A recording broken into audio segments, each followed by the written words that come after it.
이번 시간에는 종교의 자유를 좀 살펴보려고 하는데요.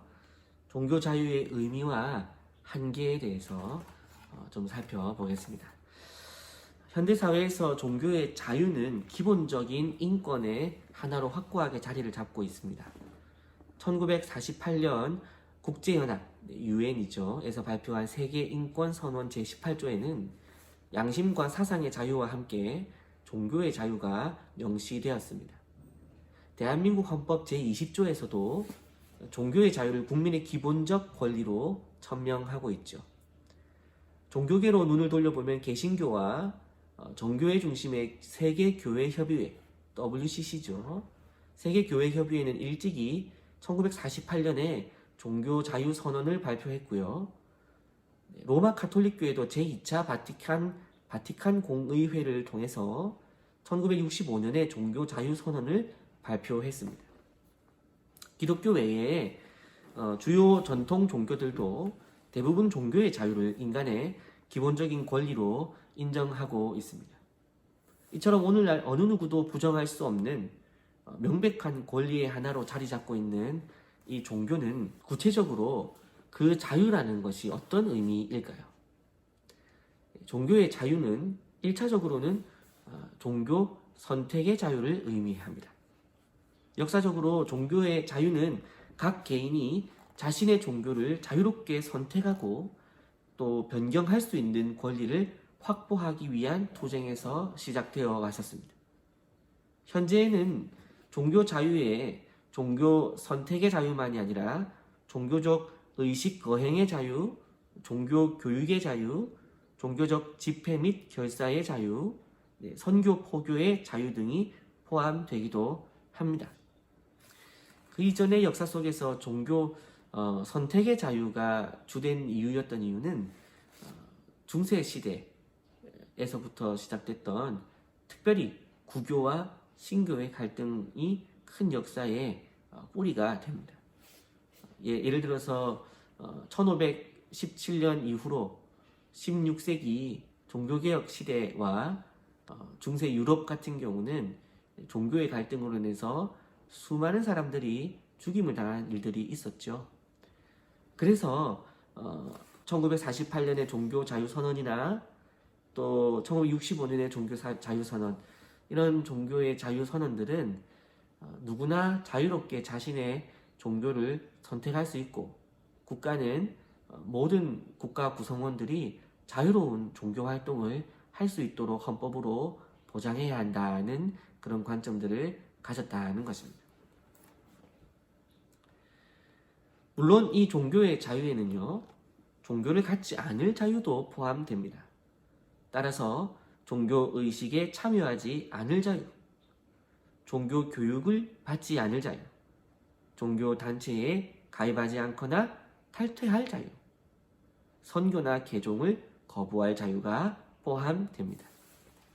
그래서 이 종교의 자유는 종교로부터의 자유도 포함된다, 이렇게 책에서는 얘기를 하고 있는 것입니다.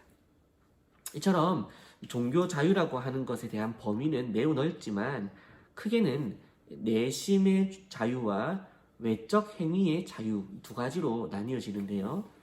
내심의 자유는 종교 선택의 자유를 비롯해서 신앙 고백을 하지 않을 자유, 또 침묵의 자유, 종교를 갖지 않을 자유 등이 포함됩니다. 외적 행위의 자유에는 의례 거행의 자유, 또 종교 교육의 자유, 선교의 자유, 종교적 집회 및 결사의 자유 등이 포함되게 됩니다.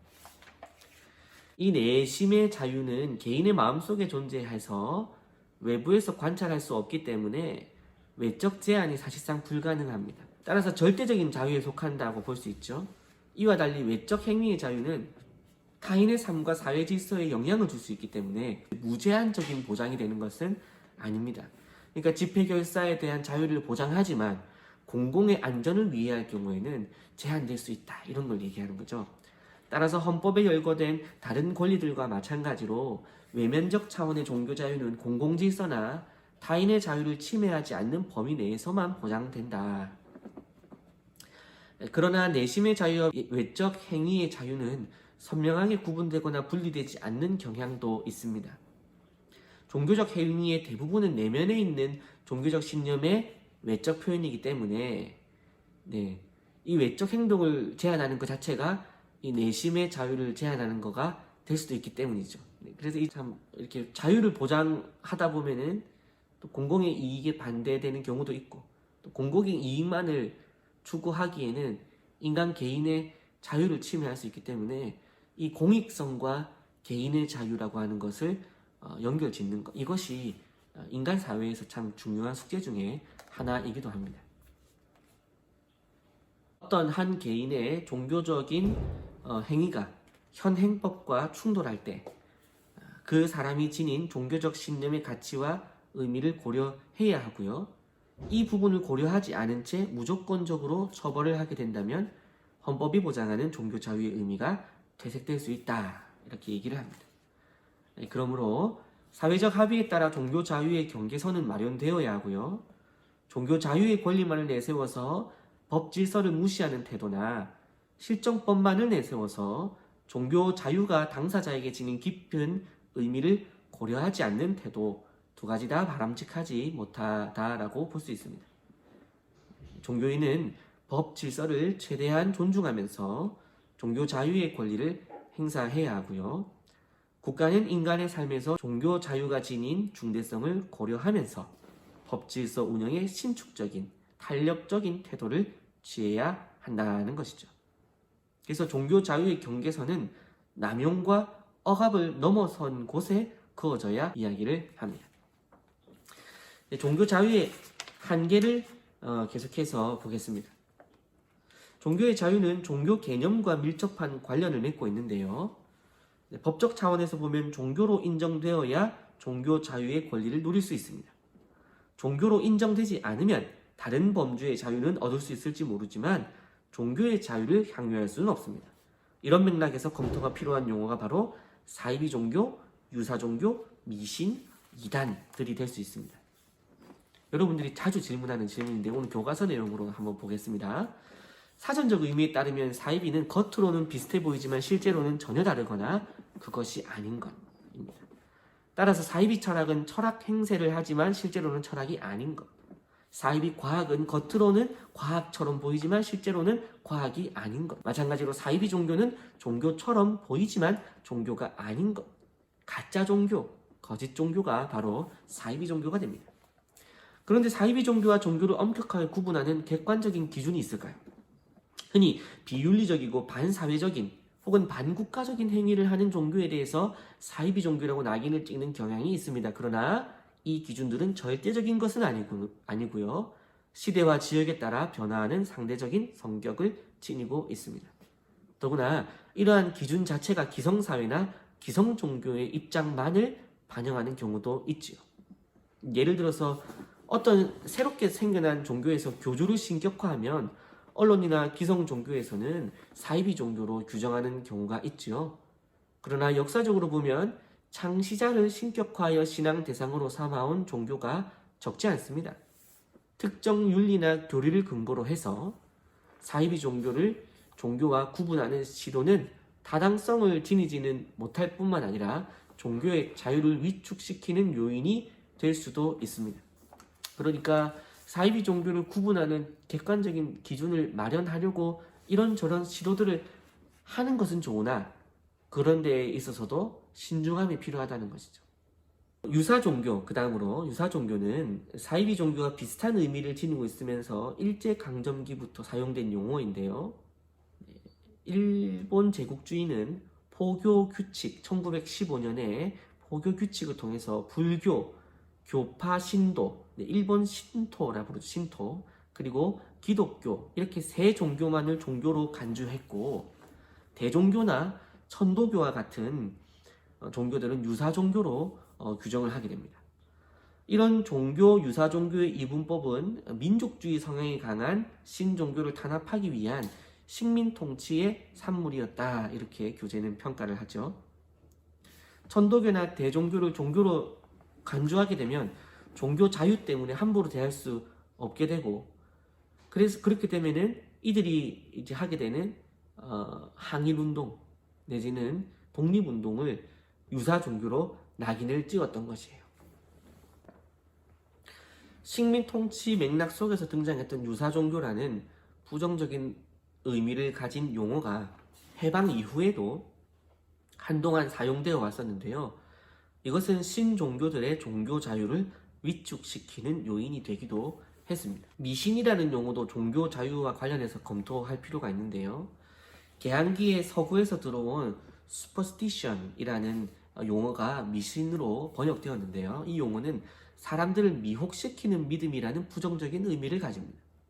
이때부터 올바른 믿음, 정신에 근거한 종교와 잘못된 믿음에 근거한 미신의 이분법이 만들어지게 되었다. 이렇게 교재는 얘기하네요. 근데 이 둘을 구분하는 기준은 또 역시 모호합니다. 제도권인 종교에서 행하는 기도나 예배나 법회, 미사와 같은 의례는 종교적 행위로 간주하지만 민간 신앙에서 행하는 치성이나 굿 이와 같은 의례들은 미신적 행위로 간주하는 경향이 있기 때문이지요. 이처럼 종교와 미신의 구분은 매우 자의적, 자기중심적일 뿐만 아니라 특정 관점의 산물이므로 학술적 용어나 법적 용어로 사용되기는 어렵다. 만일 법에서 종교와 미신을 구분한다면 종교 자유는 상당한 위협을 받을 수 있게 된다는 것입니다. 정통과 이단이라는 용어도 한번 살펴봐야 되는데요. 이 두 용어는 특정한 종교 내부에서 교리 논쟁이 일어날 때 사용되는 용어입니다. 논쟁의 당사자들은 스스로가 정통이라고 주장하고 상대 측이 이단이라고 주장하면서 진리라고 하는 같은 이름 안에서 교리 논쟁을 벌이게 됩니다. 만일 이때 양자가 정통 이단의 판정을 세속법정, 국가법정에 의뢰하게 된다면 어떻게 되는 걸까요? 스스로가 종교 자유의 권리를 포기하는 셈이 되고 마는 것이죠. 반대로 논쟁의 당사자들이 요청하지도 않았는데 국가가 이 두 집단의 교리 논쟁에 개입해버린다면 그건 역시도 종교 자유를 심각하게 침해하게 되는 것이 된다고 볼 수 있습니다. 이러한 정통과 이단을 둘러싼 교리 논쟁은 특정 종교 내부에서 스스로 해결해야 하는 문제이지 제3자인 국가가 나설 문제가 아니다라는 것이죠.